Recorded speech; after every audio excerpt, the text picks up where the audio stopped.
Our mission today is really to understand the mechanics of generosity and how certain pieces of art strike us so commandingly. Commandingly. Yeah, that they compel us toward further action, further creation. We are deep diving into Robert Macfarlane's essay, The Gifts of Reading. Ah, Macfarlane. And we'll follow his journey starting from when he was a teacher in Beijing, right through to him synthesizing the really groundbreaking work of Hyde. Okay, so for you, the listener, this is kind of a shortcut maybe to understanding why you carry certain books with you physically or, emotionally. Well, and how that intellectual wealth is actually meant to circulate. And it all kicks off with a friendship. One forged in, well, pretty constrained and unusual circumstances. Yeah, Macfarlane's whole framework here is built around a man named Don. He met him in Beijing back in the autumn and winter of 2000. Don. Wow. Don was teaching alongside Macfarlane, but he represented pretty much everything the young academic was not. How so? Just pure high-voltage passion, completely divorced from the academic institution, Right. So tell us about Don. He was 60 that year. 60, yeah. A tall guy, carried himself with the history of his blue-collar California background. He was the real deal. The real deal. Pure Kerouac chic, Macfarlane says. Short, spiked gray hair, these little pebble glasses, always in black jeans, black leather jacket. Wow. Quite the image. And apparently he first encountered poetry at the legendary City Lights bookstore, heard Ginsberg read. City Lights, of course. And his passion for literature was just so intense that Macfarlane says when Don read, he crackled. He crackled. I love that. Don was basically this essential antidote to academic stiffness. He'd done his literature degree later in life as a mature student, purely for the love of it. Not for a career path. Exactly. But the cost of living, teaching in California, it pushed him overseas.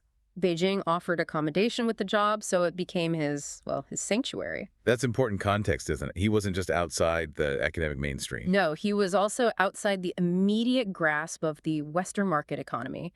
His resources were limited, but that passion, limitless. Okay, let's unpack this then. Yeah. What was it actually like? Teaching Western literature in a university operating under the framework of the Chinese Communist Party.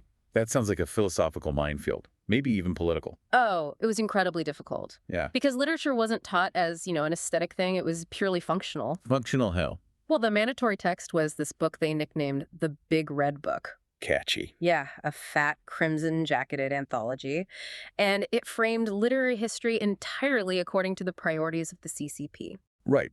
So if the function of literature was strictly, as you say, the advancement of the Maoist project, what happened to the Western canon? How do you teach someone like Wordsworth or Wilde through that lens? Well, it was a process of severe selection bias. It resulted in some, frankly, ludicrous literary contortions. Like what? Give us an example. Okay, take Wordsworth. Yeah. He was included, yeah, but only as the revolutionary, the early radical poet, championing the common man, sublime nature for everyone. The good stuff from their perspective. Right. All of his later work, the mature, undeniably conservative writings, his shift to Toryism, his Anglican conservatism, Go on. just excised, completely ignored. The official narrative demanded that the arc of a great artist had to be straight toward socialist enlightenment.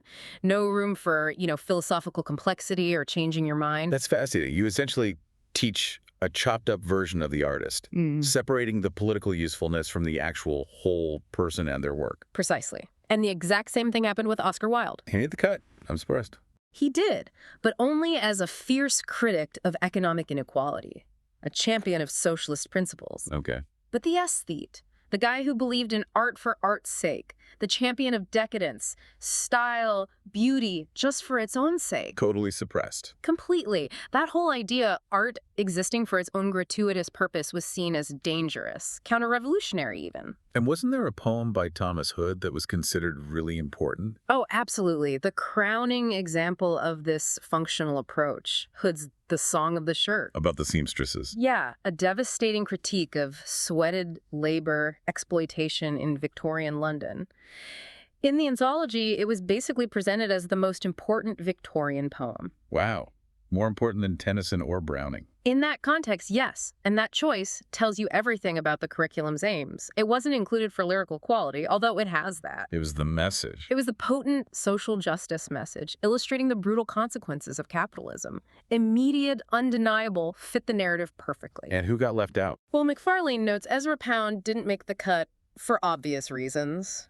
You know, his later politics, the aesthetic modernism, stuff they couldn't easily repurpose. Sounds grueling, actually. Oh. Macfarlane admits it was easy to forget the real point of literature in those classrooms, the non-utilitarian purpose. It really was. And that's exactly where Don came in. He provided the counter-curriculum. Yeah, they do. He was the living reminder that literature should first and foremost thrill, perplex, or amaze. He kept Macfarlane honest, as he put it. Oh, by introducing him to other stuff. Yeah, introducing him to a whole load of American writers, now considered essential. Ed Abbey, Annie Dillard, Gary Snyder, people not in the big red book. And they found common ground, too, right, in Chinese poetry. A profound common ground, yeah. Classical Chinese poetry, Lai Bai Tu Fu, they'd read these ancient texts together. In translation. Often in translations by the very figure excluded from the official curriculum, Ezra Pound. Well, the irony. And David Hinton, too. The texts they treasured were the ones that transcended that rigid structure they had to teach. They bridged East and West in a way the party, well, kind of feared. And this connects to the giving aspect. Directly. This leads right to the core concept of this deep dive, the act of giving. Foreign books in Beijing back in 2000.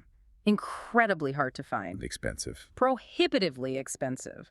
Don had very little spare cash, yet he was continually pressing volumes onto Macfarlane.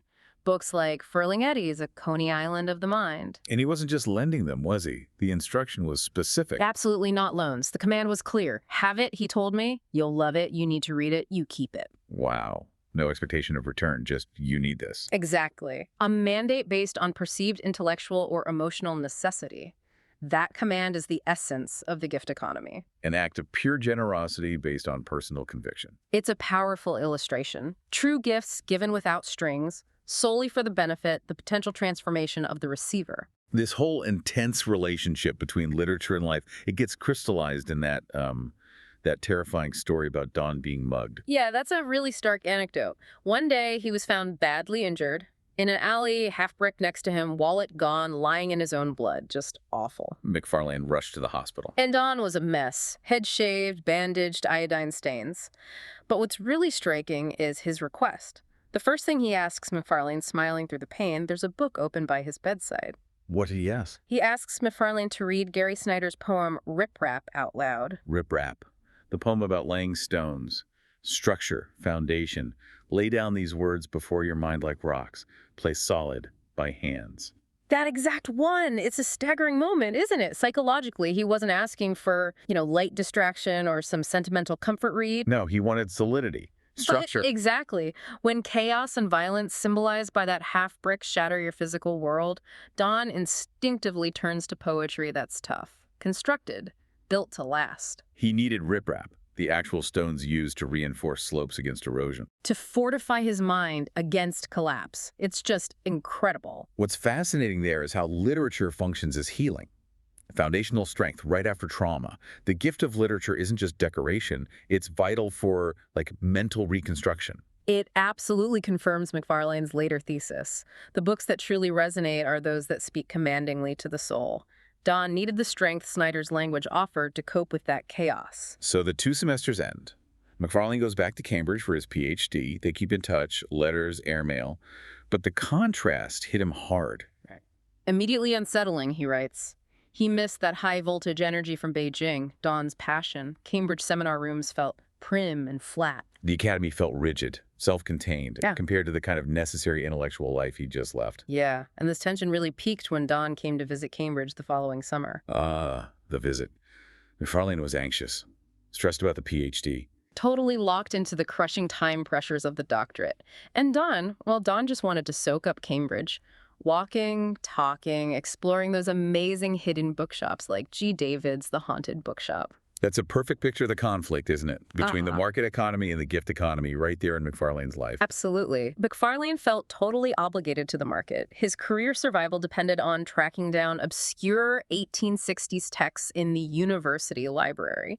Using that massive, old leather-backed catalog they still had then. Necessary labor, constrained by time, aimed at personal profit, the PhD. And Don represented the total opposite. Pure, free, expansive intellectual exploration, driven by curiosity, not career goals. Sounds like Macfarlane felt pulled in two directions. He really was, and his anxiety made him a poor host, he admits. He confesses the guilt he felt after 5 days. He suggested Don should maybe head off to Edinburgh, even looked up bus times for him. Ouch. Yeah. He admitted, I knew I was trying to move him on, prioritizing his market obligation over deepening that personal, gift-based relationship. But Don's departure.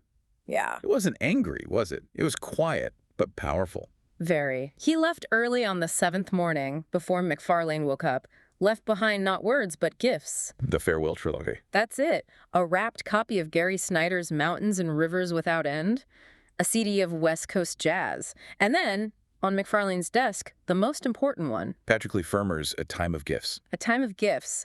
A book they'd talked about once in Beijing, specifically about walking. It was like a continuation of their conversation, but in physical form. Macfarlane really urges people, if you haven't read it, get a copy, preferably as a gift. So let's dive into Leigh Fermor. Why is this book such a profound gift in this context? Well, it narrates his legendary walk, age 18, 1933. From the Hook of Holland all the way to Constantinople, it really was the longest gap year in history. He started it because he was fed up with London life, boozy London life. Yeah, exhausted by it. And his initial aim was almost like spiritual purity, live like a pilgrim, only hang out with peasants and tramps, sleep in barns. But that didn't quite happen. Not really. His enormous charm and social connections kind of took over. The journey morphed into what Macfarlane calls a rakish progress. So less sleeping in ditches, more. More playing Hopschloss, strolling from castle to castle across this doomed Middle Europa, sipping Tokay with Austrian archdukes, Hungarian counts. Wow.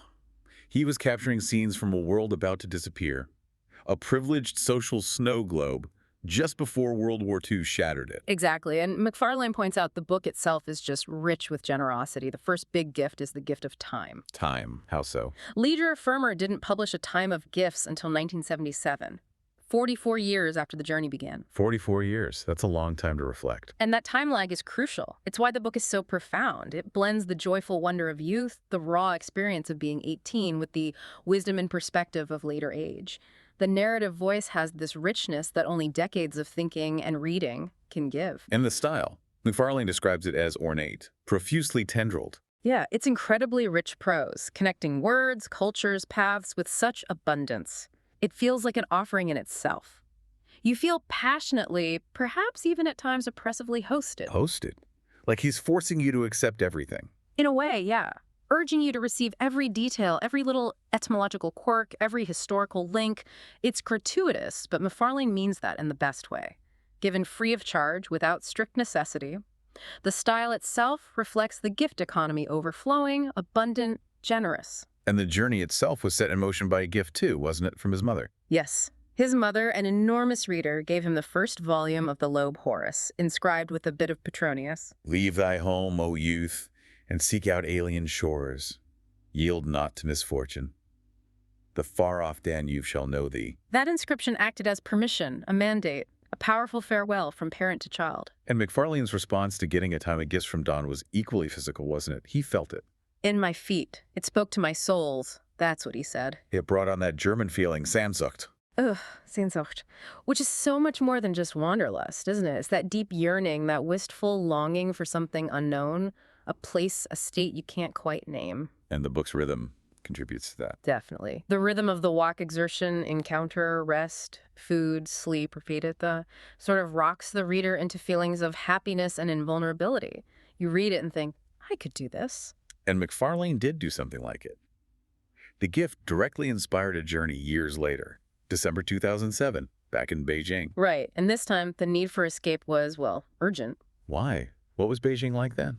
It was just completely convulsed by construction, pre-2008 Olympics. He was stuck in a flat, literally counting 34 cranes from his window, all working 24/7. His dawn chorus was rivet guns.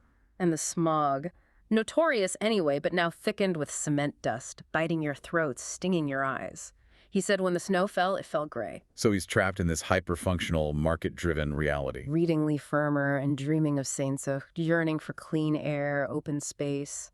And the opportunity came. A friend, a mountaineer, invited him on a winter trip to Minyakanka, a sacred 7,000-meter peak in Sichuan.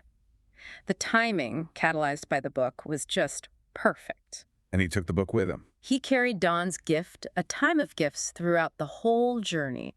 Fearsome cold, high passes, incredible beauty. The book was a physical companion, a ballast. And the state of the book afterwards tells a story, too. Oh, yeah.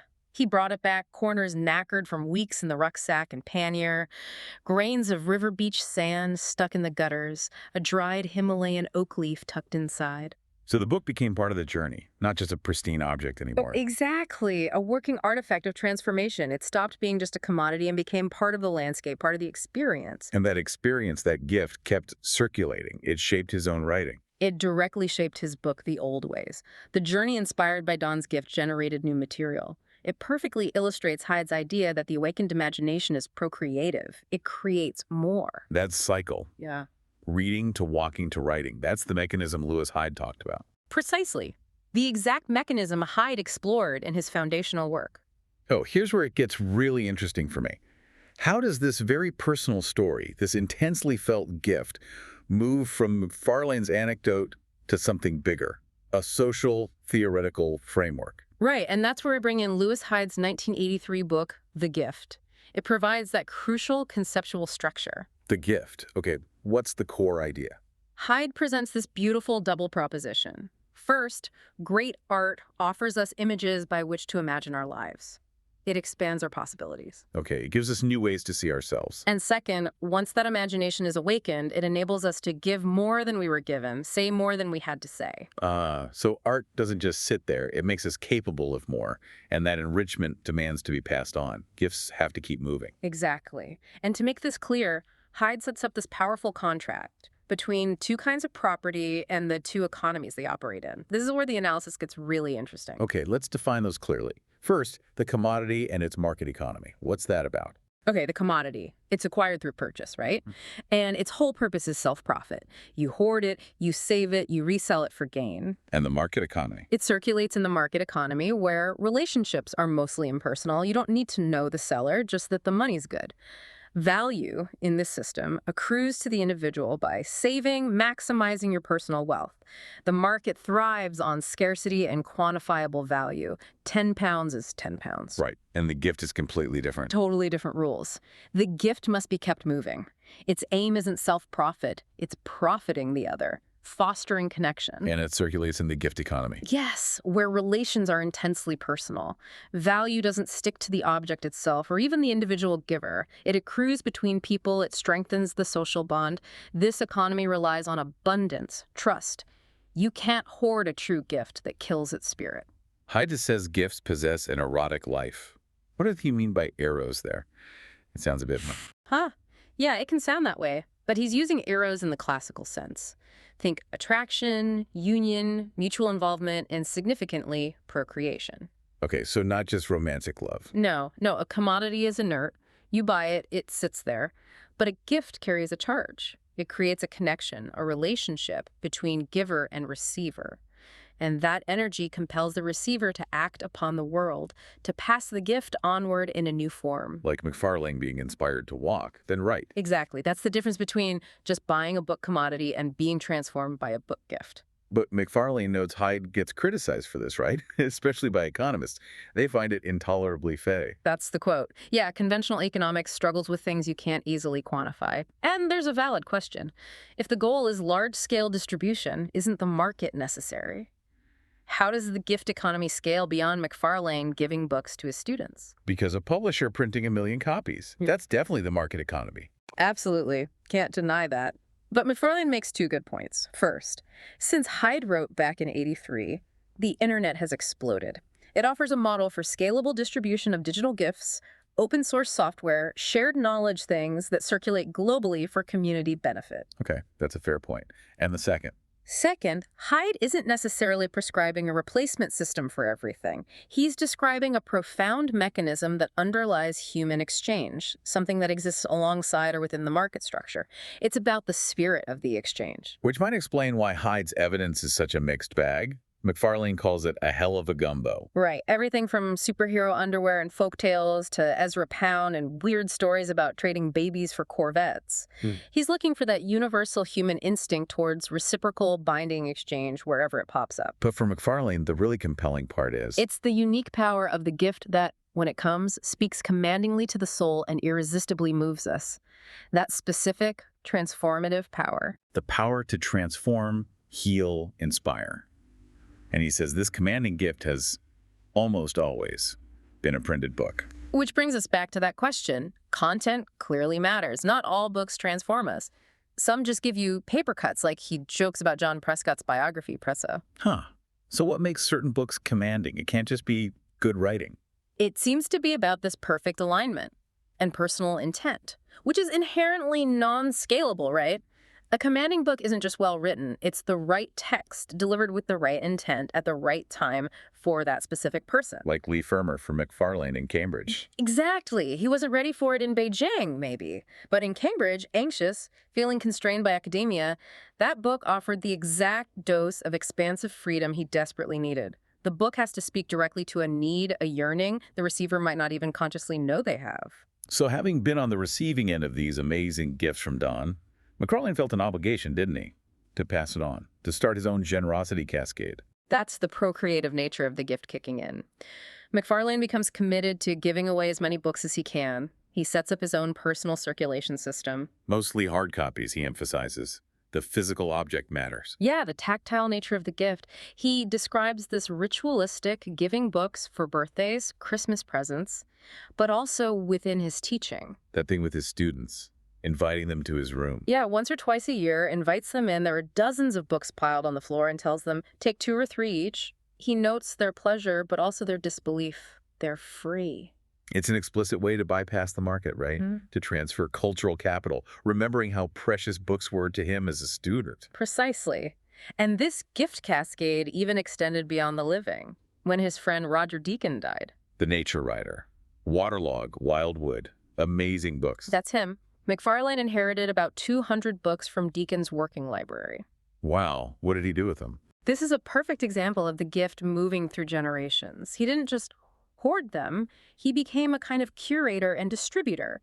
He made sure Deacon's intellectual energy kept circulating. By giving them away. By giving them onward to contemporary writers. People whose work he felt Roger would have loved, would have wanted to encourage. And the choices were specific, targeted. Surgically precise. He gave Roger's own copy of Ted Hughes's Wolf Watching to Rob Cowan. Who wrote Common Ground? About edgelands and stuff. Exactly. The idea was Hughes's intense, sharp observation of nature would fertilize Cowan's own work. Makes sense. And he gave Roger's copy of Raymond Williams's crucial text, The Country and the City, which unpacks that whole rural-urban divide, to Melissa Harrison. Whose novels often explore exactly that territory. Right. The book isn't just a sentimental gesture, it's intended as a tool, meant to help generate new art. The gift is procreative. So Macfarlane himself keeps a kind of go-bag of books, a stockpile he gives away regularly. His personal canon of transformation, yeah. 5 books he always keeps copies of, ready for the right moment, the right person. It's a fascinating list. Let's hear it. Okay. Cormac McCarthy's Blood Meridian. Intense. Vladimir Nabokov's Lolita, which he notes you have to give with care. Understandably. A Time of Gifts, of course. J.A. Baker's The Peregrine. Ah, the Baker book. Obsessive nature writing. And Nan Shepard's The Living Mountain. That's 5 very different books. Brutal westerns, complex novels, ecstatic nature writing. What's the common thread? Why these? I think they're all defined by 2 things Macfarlane really values. Yeah. Intense, almost obsessive observation, and absolute mastery of language. Okay. McCarthy and Nabokov, linguistic virtuosity, deep moral complexity. Baker and Shepard, fierce, unblinking intimacy with the natural world, forcing you to look deeper. A time of gifts ties it together with that spirit of the expansive journey. They're commanding because they challenge your perception of the world and the words we use for it. I think so, yeah. They demand something from the reader. In Nan Shepard's book, The Living Mountain, the slender one about the cairngorms, that's his most frequently given. 40 or 50 copies, he reckons. He seems to treat its circulation almost philosophically. He even took comfort once when he accidentally left a copy on a train. Why comfort? He figured a book lost by one is a book found by someone else. It stays in circulation. Part of the gift economy, even accidentally. Exactly. And the most moving example of this specific gift, the living mountain, in action happened up there, in the cairngorms. In the Leigh Grew, that big glacial valley, October 2013. What happened? He was crossing a stream, met this young man, Samuel, from Singapore. Samuel was speaking with this distinctive fluency and candor. Clearly, he'd come to the highlands to escape something, some deep life problem. Seeking a physical challenge to deal with internal stuff. Seems like it. Macfarlane gave him some advice, both these wild camping spots, and then impulsively just gave him the copy of The Living Mountain he was carrying. Hoping it would be company for him? The solace? Yeah. Good company in his solitude. And did he hear back? Did it work? He got an email later from Samuel, and it's basically perfect validation of Hyde's theory. Samuel described the walk as the hardest thing I had ever done. Deeply humbling. Okay. He started reading the Shepard book on the train back home, slowly, savoring each word like honey. Like honey. That's beautiful. And this is the key bit. Samuel wept as he read it. He said, Shepard's sensitivity to the land, the humble creatures glorified through her vision. It resonated deeply with me. Wow. So the gift was truly transformative. Spoke right to him when he was vulnerable, provided comfort, awe. Structure, maybe. And Samuel's gratitude, Macfarlane says, became itself a kind of gift. It kept that generous exchange going. And this links back to Shepard herself, doesn't it? Her writing about nature giving gifts. Directly. Shepard observed in The Living Mountain that seeing a golden eagle up close, sometimes it takes knowledge, patience, but sometimes it may be a gift. Just happens. An unsolicited bonus from nature. Exactly. Echoing the logic of the gift economy. No earning it, just receiving it. And Macfarlane had his own experience of that. With an eagle. A personal confirmation, yeah. Last autumn, up on Ben Avon in the cairngorms with his father, they were camped, sheltering from a fierce wind. Okay. Just before dusk, Macfarlane spots a golden eagle. Sailing past maybe 30 feet away, incredible sight. Amazing. He frantically yells for his dad, but by the time his father gets out of the tent, the eagle's gone. A singular gift just for Macfarlane. Shame for his dad. But then, moments later, astonishingly, another eagle appears, from the north this time. Passes maybe 30 feet away at its closest, fully visible to both of them. No way. Not one gift, but two. Nature itself provided the unexpected abundance, the gratuitous bonus, like a confirmation that these principles, abundance, connection, unsolicited generosity, they're just there in the world, mirroring the gift economy. That really completes the circle, doesn't it? A book gift inspires a journey, the journey shapes another book, that book gets given on for transformation, and the whole philosophy is confirmed by a free gift from nature itself. It brings us to those final, necessary thoughts on the social life of a book. Beyond the writer sitting alone, Macfarlane realizes you spend solitary years writing, but the book, if you're lucky, lives this busy social life. Crammed into rucksacks, carried up mountains. Given by one person to another. And he treasures seeing that when he does book signings. He cherishes those glimpses. People rarely just want a signature. They ask for inscriptions as gifts. To who? For sick friends, mothers, brothers. Even for young children who can't read yet. He gets asked to inscribe books, so it's waiting for them when they're ready for it. That's lovely. Investing in a future gift. And those stories, those conversations, Macfarlane says they're what keep him writing. They confirm his words have moved beyond just a market transaction. They're circulating as energy, as transformation in that gift economy. There's that ultimate validation, too, isn't there? The story about Luke Robertson, the adventurer. Oh, that's astonishing.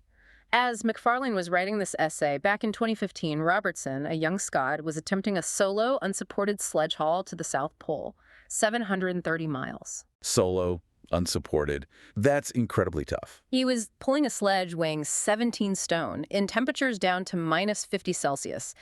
Every single ounce carried is a massive penalty. You strip away everything non-essential. Absolutely everything. Survival depends on it. and Macfarlane's paperback, The Wild Places, weighing exactly 8.9 ounces, earned its place on that sledge. Wow. 8.9 ounces that could have been food or fuel. That's the ultimate symbolic weight of the gift, isn't it? The value of those sentences, that experience contained in the book, exceeded the severe physical cost of hauling it thousands of miles across Antarctica. It truly validates that idea of a commanding book. Yeah. It was needed for spiritual, psychological sustenance. It commanded that space. It's such a profound contrast, the quiet intellectual work of writing versus the grueling, extreme physical test of the South Pole shows how far the gift can travel, how deeply it can be valued. So the story started with Don's generosity, and there's a final symmetry, Macfarlane giving back. Yeah, after that strained visit in Cambridge, Macfarlane made time for Don. And he gave him a farewell gift, a cut-price copy of Ezra Pound's selected poems, bought at G. David's bookshop. Pound again. Why Pound's poems? It was a perfectly considered gift. It contained Pound's versions of Leigh's poems of departure, like The Exile's Letter. Ah, a nod back to their shared love of Chinese poetry in Beijing, and returning the favor symbolically. Exactly. And the poem contained lines that were just so poignant for their relationship, based on connection but facing physical separation. And the wind lifting the song and interrupting it, tossing it up under the clouds, and all this comes to an end and is not again to be met with. Heavy stuff. Did they keep in touch after that? They kept writing, sending books back and forth across the Atlantic for another 2 years, keeping that gift loop active. And then? Then came the final, heartbreaking news. Don was diagnosed with late-stage cancer. Oh, no. Don was brutally honest about it, told Macfarlane he called the chemo facility the pain room. God, that's bleak. Macfarlane upped his letters, sent 2 or 3 books at a time. But the replies slowed down, then stopped. The final message came from his daughter. A year later, yeah, from Don's daughter, Rachel. She told Macfarlane that Don had been glad to get the letters, glad to get the books, even when he couldn't reply anymore. That's something, at least. And then the final, beautiful summary of Don's entire life, that high-voltage life built around literature. What did she say? Reading kept him alive right till the end. Wow. Reading kept him alive. A powerful end, isn't it? To a story that began with a gift, inspired transformation, and shaped a whole philosophy. The core insight really is that the knowledge you receive, whether it's joy from Leigh Fermor, structure from Hyde, or passion from Don, it's meant to move outside simple market exchange. It's knowledge received freely, without obligation, that then compels you to create, to act, to give again. It's like energy, intellectual wealth that only increases when you share it. Which is why the gift economy, even if it's hard to scale systematically, is so essential to the human spirit. It operates on a different level. So what does this all mean for you, listening? We've traced a gift, haven't we? From a low-income teacher in Beijing, to a writer on a frozen mountain, and eventually back to a dying man's bedside. A gift that cost almost nothing but inspired so much creation. Think about the books currently commanding space on your own shelf. Or maybe the knowledge you picked up today outside of any formal requirement. How does that knowledge, free of the market economy, continue to travel? How might it transform the lives of people you may never even meet? That's the legacy of the gift economy, that ongoing circulation. Thank you for joining us on The Deep Dive. We'll see you next time.